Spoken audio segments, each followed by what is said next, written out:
ಎಲ್ರಿಗೂ ನಮಸ್ತೆ. ನಾನು ಜಯಶ್ರೀ ತುಮಕೂರಿಂದ. ನಾನು ಈ ಸಾರಿ ಶುಕ್ರವಾರ ಬೆಂಗಳೂರಿನ ಶ್ರೀ ಬಂಡೆ ಮಹಾಕಾಳಮ್ಮ ದೇವಸ್ಥಾನಕ್ಕೆ ಹೋಗಿ ಅಮ್ಮನ ದರ್ಶನ ಮಾಡ್ಕೊಂಬಂದಿದ್ದೆ.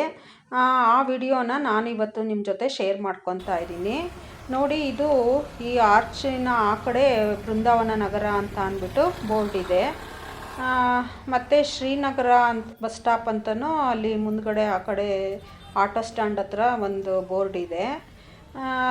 ಆದರೆ ಇಲ್ಲಿ ಬಸ್ಗಳೇನು ಜಾಸ್ತಿ ಬರೋದು ಇಲ್ಲ ಹೋಗೋದು ಇಲ್ಲ ಅಂತ ಅಲ್ಲಿ ಹೇಳಿದ್ರು ಸ್ಥಳೀಯರು. ಬರಬೇಕಾದ್ರೆ ಇಲ್ಲಿ ಸುತ್ತಮುತ್ತ 1 ಕಿಲೋಮೀಟ್ರ್ 2 ಕಿಲೋಮೀಟ್ರ್ ಹತ್ತಿರ ಯಾವುದಿದೆ ಬಸ್ ಸ್ಟಾಪು ನಮ್ಗಳಿಗೆ ಬರೋದಕ್ಕೆ, ಅಲ್ಲಿ ಇಳಿದ್ಬಿಟ್ಟು ಆಮೇಲೆ ಈ ಕಡೆ ಆಟೋ ಮಾಡಿಕೊಂಡು ನಾವು ಬರಬೇಕಾಗುತ್ತೆ. ನಾವು ಬಸವನಗುಡಿ ರಾಮಕೃಷ್ಣಾಶ್ರಮ ಹತ್ತಿರ ಇದೆ.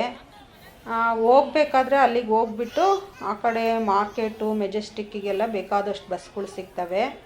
ಬರಬೇಕಾದ್ರೆ ಲಾಲ್ಬಾಗ್ ಕಡೆಯಿಂದ ಬರಬೇಕಾಗುತ್ತೆ. ನಿಮ್ಗೆ ಅನುಕೂಲ ಹೆಂಗಾಗುತ್ತೆ ಒಟ್ಟಿನಲ್ಲಿ ನೋಡಿಕೊಂಡು ಬನ್ನಿ. ನೀವು ಒಟ್ಟಿನಲ್ಲಿ ಇಲ್ಲಿಗೇ ಡೈರೆಕ್ಟಾಗಿ ಬಸ್ಗಳಂತೂ ಸಿಗೋದಿಲ್ಲ. ನೀವು ಯಾವುದಾದ್ರೂ ನಿಯರೆಸ್ಟ್ ಬಸ್ ಸ್ಟಾಪಿಗೆ ಬಂದೇ ಬರಬೇಕಾಗುತ್ತೆ. ನೋಡಿ, ಇಲ್ಲಿಂದ ಒಳಗಡೆ ಹೋಗಬೇಕಾಗುತ್ತೆ ನಾವು. ಇದು ದೇವಸ್ಥಾನ ತುಂಬಾ ದೊಡ್ಡದಾಗಿದೆ. ಇದು ಕ್ರಿಸ್ತಶಕ 1509 ಆಗಸ್ಟ್ 26ನೇ ತಾರೀಕು ಅಮ್ಮ ಬಂಡೆನಲ್ಲಿ ಉದ್ಭವ ಆಗಿದ್ದರಿಂದ ಶ್ರೀ ಬಂಡೆ ಮಹಾಕಾಳಮ್ಮ ಅಂತ ಅಂದ್ಬಿಟ್ಟು ಹೆಸರು ಬಂತು ಅಂತ ಹೇಳ್ತಾರೆ. ಮತ್ತು ಅಮ್ಮೊಂದು ದೇವಸ್ಥಾನದ ಹತ್ರ ಅಲ್ಲಿ ಒಂದು ಬಂಡಿ ಇರೋದಂತೆ. ಅದಕ್ಕೆ ಯಾರೂ ಚಾಲಕ ಅಥವಾ ಬಂಡಿ ಹೊಡೆಯೋರು ಯಾರೂ ಇರ್ತಿರ್ಲಿಲ್ವಂತೆ.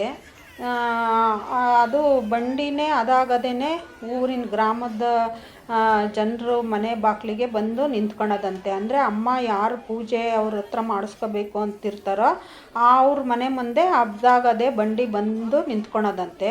ಆವಾಗ ಅವರು ಅಮ್ಮ ನಮಗೆ ಪೂಜೆ ಮಾಡೋಕ್ಕೆ ಹೇಳಿದೆ ಅಂತ ಅಂದ್ಬಿಟ್ಟು ಅವರು ಮಾಂಸಾಹಾರ ಮಾಡೋರು ಮಾಂಸಾಹಾರದ ಸಾಮಾನುಗಳು ಅಥವಾ ಸಿಹಿ ಅಡುಗೆ ಮಾಡೋ ಅಂಥವ್ರು ಸಿಹಿ ಸಾಮಾನುಗಳನ್ನು ಈ ಥರ ಬಂಡಿನಲ್ಲಿ ಹಾಕ್ಕೊಂಬಿಟ್ಟು ದೇವಸ್ಥಾನಕ್ಕೆ ಬಂದುಬಿಟ್ಟು ಅಮ್ಮಂಗೆ ಎಲ್ಲ ನೈವೇದ್ಯ ಮಾಡಿ ಅವರು ಕೂಡ ಎಲ್ಲರೂ ಅವ್ರ ಜೊತೆ ಬಂದಿರೋ ಅಂಥ ಜನರು ಎಲ್ಲರೂ ಸೇರಿಕೊಂಡು ಊಟ ಮಾಡಿಕೊಂಡು ಹೋಗ್ತಾ ಇದ್ರಂತೆ. ಹಂಗಾಗ್ಬಿಟ್ಟು ಇದಕ್ಕೆ ಬಂಡಿ ಮಹಾಕಾಳಿ ದೇವಸ್ಥಾನ ಅಂತಲೂ 2 ಹೆಸರಿಂದಲೂ ಕರೀತಾರೆ. ಬಂಡೆ ಮಹಾಕಾಳಿ ಅಂತಲೂ ಕರೀತಾರೆ, ಬಂಡಿ ಮಹಾಕಾಳಿ ಅಂತಲೂ ಕರೀತಾರೆ. 2 ಹೆಸರನ್ನು ಇದರಲ್ಲಿ ಕರೀತಾರೆ ಅಂತ ಇಲ್ಲಿ ಇತಿಹಾಸದಲ್ಲಿ ಅಲ್ಲಿ ಸ್ಟಾರ್ಟಿಂಗಲ್ಲೇ ಒಂದು ಬೋರ್ಡ್ ಇದೆ. ಆ ಬೋರ್ಡಲ್ಲಿ ಎಲ್ಲ ತಿಳಿಸಿದ್ದಾರೆ. ಮತ್ತು ಶುಕ್ರವಾರ, ಭಾನುವಾರ, ಮಂಗಳವಾರ ವಿಶೇಷವಾದ ಪೂಜೆಗಳು ನಡೆಯುತ್ತೆ. ಮತ್ತು ಅಮಾವಾಸ್ಯೆ ಹುಣ್ಣಿಮೆ ದಿವಸನೂ ಅಷ್ಟೇನೆ.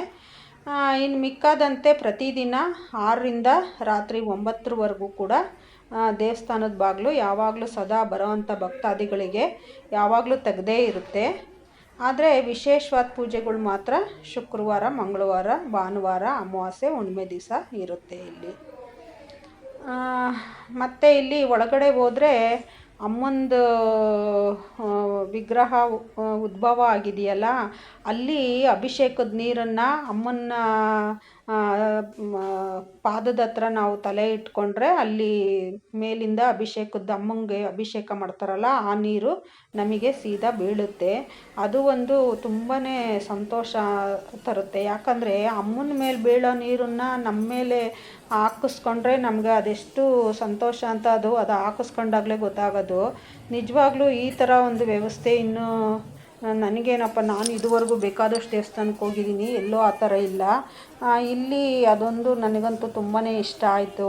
ನೀರು ಅಮ್ಮನ ನೀರು ನಮ್ಮ ಮೇಲೆ ಬಿದ್ದಿದ್ದರಿಂದ ನಮಗೆ ಇರೋ ಅಂಥ ಕಷ್ಟಗಳೆಲ್ಲ ಹೋಯ್ತೇನಪ್ಪ ಅನ್ನೋ ಥರ ನಮಗೆ ಅನಿಸುತ್ತೆ. ನಮಗೆ ನೋಡಿ, ಇಲ್ಲಿ ಜನಗಳು ಎಷ್ಟೊಂದು ಜನ ಇಲ್ಲಿ ತ್ರಿಶೂಲಕ್ಕೆ ಇದು ಹೆಬ್ಬಾಗ್ಲಿಂದ ಇದು ಒಳಗಡೆ ಬಂದಾಗ ಈ ಥರ ಎಡಗಡೆ ಭಾಗದಲ್ಲಿ ಈ ಥರ ಎಲ್ಲ ಇದೆ. ಇದು ತ್ರಿಶೂಲಕ್ಕೆ ನಿಂಬೆಹಣ್ಣು ಚುಚ್ಚುತ್ತಾ ಇರ್ತಾರೆ.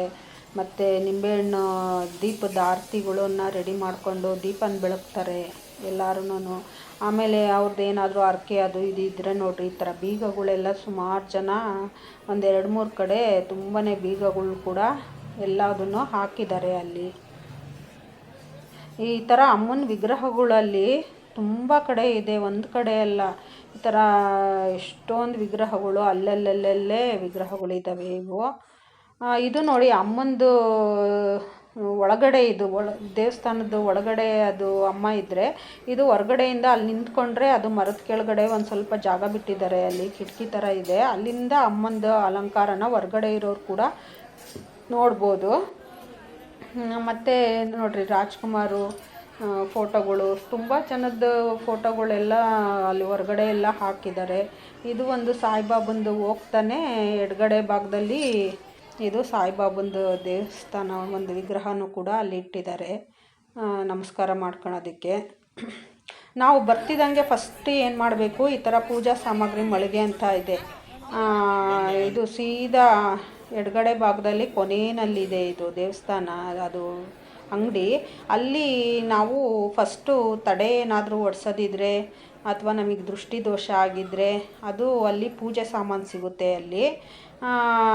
ಅಲ್ಲಿ 2 ಥರ ಪೂಜೆ ಸಾಮಾನು, ಅಂದರೆ ಕೋಳಿ ಒಡೆಯೋದು ದೃಷ್ಟಿದು ಇರುತ್ತೆ, ಇಲ್ಲ ಮೊಟ್ಟೆ ಒಡೆಯೋದು 2 ಥರನೂ ಇರುತ್ತೆ. ಅಲ್ಲಿ ನಮಗೆ ಯಾವ್ದು ಬೇಕೋ ಅಲ್ಲಿ ಪೂಜೆ ಸಾಮಾನು ನಾವು ತೊಗೋಬೋದು. 100 ರೂಪಾಯಿ ಕೊಟ್ಟರೆ ಅದು ಪೂಜೆ ಸಾಮಾನು ಕೊಡ್ತಾರೆ. ಅದು ನೋಡಿ, ಅದನ್ನು ತೊಗೊಂಬಂದರೆ ಇಲ್ಲಿ ಒಂದು ದೇವ್ರ ವಿಗ್ರಹ ಇದೆ. ಅದು ಅಲ್ಲಿ ದೇವರಿಗೆ ಮುಟ್ಟಿಸ್ಬಿಟ್ಟು ಅಮ್ಮಂಗೆ ನೋಡಿ ನಮಗೂ ಮುಟ್ಟಿಸಿ ಅದನ್ನು ದೇವ್ರಿಗೂ ಮುಟ್ಟಿಸ್ಬಿಟ್ಟು ಅವರು ಸ್ವಾಮಿಗಳು ಕೊಡ್ತಾರೆ ನಮಗೆ. ಅದನ್ನು ತೊಗೊಂಬಿಟ್ಟು ನಾವು ಮೇಲ್ಗಡೆ ಹೋಗ್ಬೇಕಿಲ್ಲಿ ತಡೆ ಹೊಡೆಯೋ ಸ್ಥಳ ಅಂತ ಇದೆ ನೋಡಿ, ಅಲ್ಲಿ ಮೇಲ್ಗಡೆ ನಾವು ಹೋಗ್ಬೇಕಾಗುತ್ತೆ. ನಾವು ಅಲ್ಲಿ ಒಳಗಡೆ ಹೋದರೆ ಎಲ್ಲ ನಾವು ತಂದಿರ್ತೀವಲ್ಲ ಸಾಮಾನು, ನಿಂಬೆಹಣ್ಣು ಮಾತ್ರ ಕೈಲಿ ಇಟ್ಕೊಂಡು ಮಿಕ್ಕಿದ್ದೆಲ್ಲ ಇಟ್ಬಿಟ್ಟು ನಮ್ಮನ್ನು ದಾಟಿಸ್ಬಿಟ್ಟು ಅದನ್ನು ಹೊಡ್ಕೊತಾರೆ, ಅವರು ತಡೆನ ಹೊಡಿತಾರೆ ಅವರು. ಆಮೇಲೆ ನಾವು ತಗೊಂಡೋಗಿರೋ ನಿಂಬೆಹಣ್ಣನ್ನು ಅಷ್ಟೇನೆ ಅದನ್ನು ನಮಗೆಲ್ಲ ನಿವಾಳಿಸ್ಬಿಟ್ಟು ಕೈಗೆ 2 ಕಡೆ ಕೈ, ತಲೆ, ಕಾಲು ಎಲ್ಲದಕ್ಕೂ ನಿವಾಳಿಸಿ ಮುಟ್ಟಿಸಿ ಅದನ್ನು ಆ ಕಡೆ ನಮಗೆ ತಡೆ ಹೊಡೆದು ಕಳಿಸ್ತಾರೆ ನಮಗೆ. ಇದು ಹೊರಗಡೆ ಬಂದರೆ ಕಾಟೇರಮ್ಮಂದು ಒಂದು ದೇವರಿದೆ ಅಲ್ಲಿ. ಆಮೇಲೆ ಹೊರಗಡೆ ತಡೆ ಹೊಡೆಸ್ಕೊಂಬಂದ್ಮೇಲೆ ಅಲ್ಲಿ ನಲ್ಲಿ ಇರುತ್ತೆ, ಅಲ್ಲಿ ನಾವು ಕೈಕಾಲು ಮುಖ ಎಲ್ಲ ತೊಳ್ಕೊಂಬಿಟ್ಟು ಬರ್ತಾರೆ. ಮತ್ತು ಇನ್ನೂ ಬೇರೆ ಥರ ಪೂಜೆ ಮಾಡಿಸೋರೆಲ್ಲ ಅಲ್ಲಿ ಸ್ನಾನ ಮಾಡಿಸೋದಕ್ಕೂ ವ್ಯವಸ್ಥೆ ಇರುತ್ತೆ. ಅವರು ಸ್ನಾನವನ್ನು ಮಾಡ್ಕೊತಾರೆ ಅಲ್ಲಿ, ಪೂಜೆಗೆ ಬೇರೆ ಥರ ಪೂಜೆ ಮಾಡಿಸೋವಂಥವ್ರು ಅಲ್ಲಿ ಸ್ನಾನ ಮಾಡಿಕೊಂಡು ಈಚೆ ಬರ್ತಾರೆ. ನಾವು ಕೈಕಾಲು ಮುಖ ತೊಳ್ಕೊಂಡು ಈಚೆ ಬಂದ್ವಿ. ನಾವು ಇಲ್ಲಿ ಅಮ್ಮನಿಗೆ ಉಡಿಸಿರೋ ಅಂಥ ಸೀರೆಗಳೆಲ್ಲ ಇಟ್ಕೊಂಡ್ಬಿಟ್ಟು ಒಬ್ಬರು ಕೂತಿರ್ತಾರೆ. ನಾವು ಅಲ್ಲಿ 500ರಿಂದ 2000 ರೂಪಾಯಿವರೆಗೂ ಸೀರೆಗಳಿರ್ತವೆ. ನಾವು ಬೇಕು ಅಂದರೆ ಅಮ್ಮಂಗೆ ಉಡಿಸಿರ್ತಾರಲ್ವ ಸೀರೆ, ಅದು ದುಡ್ಡು ಕೊಟ್ಬಿಟ್ಟು ತಗೋಬೋದು ನಾವು.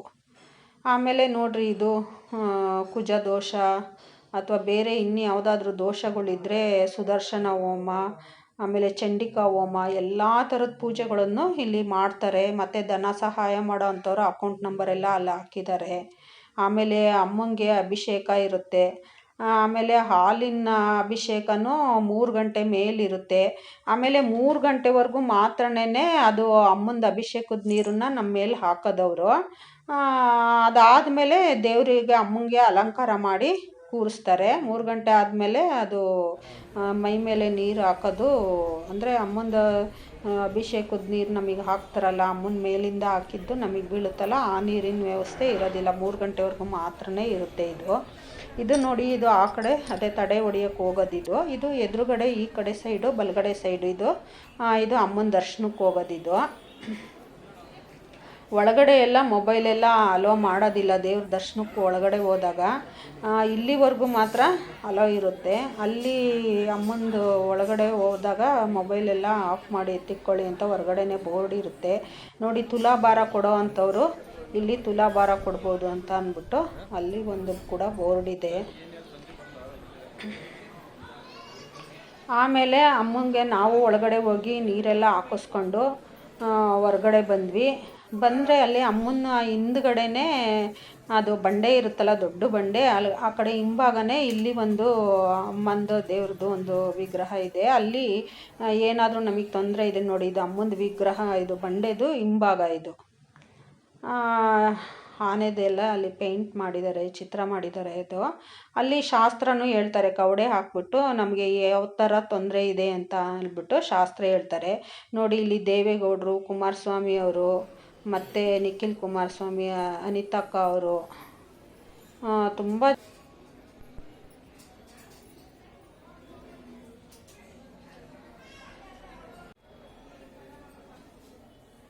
ಜನರು ಯಾರ್ಯಾರು ಬಂದಿದ್ದಾರೆ ಅವ್ರದ್ದೆಲ್ಲರದು ಫೋಟೋಗಳನ್ನ ಗೋಡೆಗಳಲ್ಲಿ ಹಾಕಿದ್ದಾರೆ.